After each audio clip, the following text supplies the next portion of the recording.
मेधा शुरू से ही पढ़ने में होशियार और मेधावी छात्रा थी। अच्छी पढ़ाई के बाद अच्छा कॉलेज सिलेक्शन और फिर बहुत अच्छी जॉब।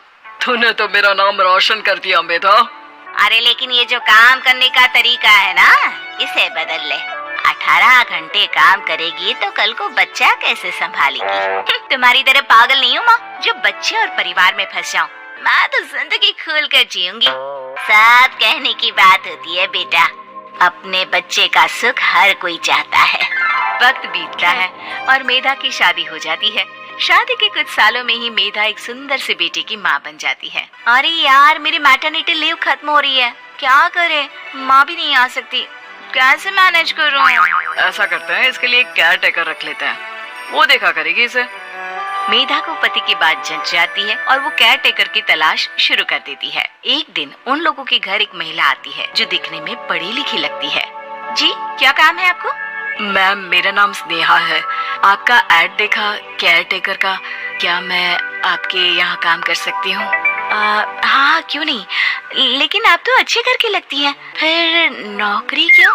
दरअसल मेरे ससुराल वालों ने मुझे घर से निकाल दिया क्योंकि मैं माँ नहीं बन सकती और माता पिता भी नहीं है इस दुनिया में। तो अरे अरे, कोई बात नहीं, तुम लक्ष्य को ही अपना बच्चा समझो और यहीं रहना, और किसी भी चीज की जरूरत हो ना तो बता देना। नेहा खुशी खुशी लक्ष्य को संभालने लगती है। रात को जब मेधा घर पर आती है, अरे क्या बात है स्नेहा, तुमने खाना नहीं खाया क्या? अरे दीदी, आपका बेटा टाइम दे तब ना। अरे तो जब वो सोता है तब खा लिया करो। तब तो मैं इसके पास ही बैठी रहती हूँ। कोई मच्छर या कीड़ा काट ले लक्ष्य को तो अब आप पकड़ो, मैं खाना खा लेती हूँ। स्नेहा वहाँ से चली जाती है। बहुत ही अच्छे से ख्याल रख रही है ये लक्ष्य का। मेधा, इतना तो शायद तुम भी ध्यान नहीं देती। मेधा को पति की बात बुरी तो लगती है लेकिन कुछ नहीं कहती। धीरे धीरे स्नेहा मेधा और उसके पति के साथ बाहर भी जाने लगी। सुनो, स्नेहा को भी बाजार ले चलते हैं, वो क्या है ना, लक्ष्य को देख लेगी जब तक मैं शॉपिंग कर लूंगी। हाँ चलो, वैसे मैं चाह रहा था कि लक्ष्य को लेकर हम दोनों ही चलते। क्या यार, तुम तो फ्री में इमोशनल हो जाते हो, कितना देख लेंगे हम दोनों मिलकर, ले चलो उसे। कार से निकलकर मेधा और लक्ष्य रोड क्रॉस कर रहे थे कि सामने से कार आ जाती है। मेधा का ध्यान नहीं होता लेकिन स्नेहा तुरंत लक्ष्य को मेधा से छीन लेती है। मेधा गिर जाती है और कार मेधा को छूकर निकलती है, जिससे मेधा को खून आ जाता है। पति मेधा को हाथ देकर उठाता है। स्नेहा लक्ष्य को लेकर गले लगाई रहती है। थैंक्स स्नेहा, मैंने तो ध्यान ही नहीं दिया था कि कार आ रही है। स्नेहा का गुस्सा मालकिन पर टूट पड़ता है।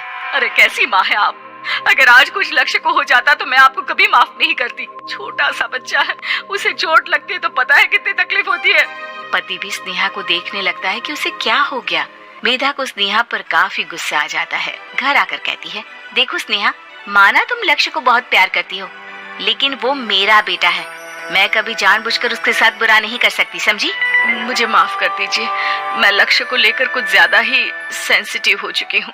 मैं ध्यान रखूंगी कि आगे से ऐसा ना हो। मेधा का मन स्नेहा से अब हटने लगा था। एक शाम मेधा ऑफिस से घर आती है कि लक्ष्य उसे दिखाई नहीं देता और ना ही स्नेहा। वो स्नेहा के कमरे में जाती है जहाँ दोनों सो रहे होते हैं। अरे स्नेहा, लक्ष्य को आज इस कमरे में क्यों सुला दिया? दीदी, मुझे नींद आ रही थी, ऐसे में उसे कमरे में अकेले लिटाना मुझे ठीक नहीं लगा। मेधा बच्चा उठाने लगती है कि स्नेहा टोक देती है। रहने दीजिए ना दीदी, सो रहा है, फालतू में नींद खराब हो जाएगी।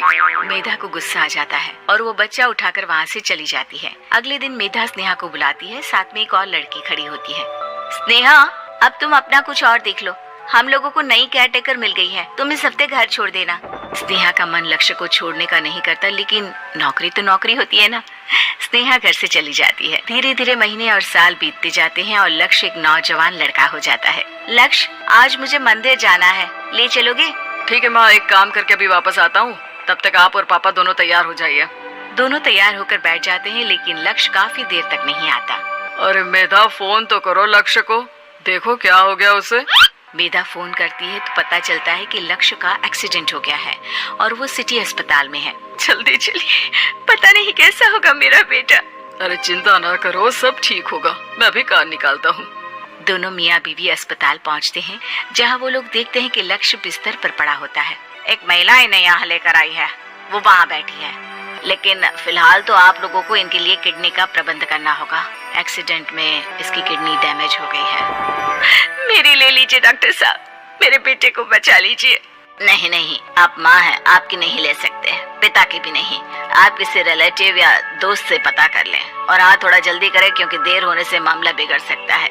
मेधा बैठकर रोने लगती है कि वहाँ डॉक्टर आ जाते हैं। जिस औरत ने आपके बेटे को यहाँ भर्ती कराया था वो अपनी किडनी आपके बेटे को देना चाहती है। हाँ? कौन है वो? कहाँ है वो? तभी वहाँ स्नेहा आ जाती है। स्नेहा तुम? मैं लक्ष्य को पहचान नहीं पाई थी, लेकिन आप लोगों को देखकर समझ गई कि ये लक्ष्य है, इसलिए वापस आ गई।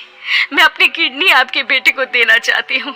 मेरी अपनी तो कोई औलाद नहीं, लेकिन लक्ष्य में मैंने हमेशा अपना बच्चा देखा। तुम धन्य हो स्नेहा जो इतने साल में भी लक्ष्य को भूल नहीं पाई। सही मामले में तो वो तुम्हारा ही बच्चा होगा क्योंकि जन्म भले ही मैंने दिया हो, लेकिन आज तुम उसकी जिंदगी बचा रही हो।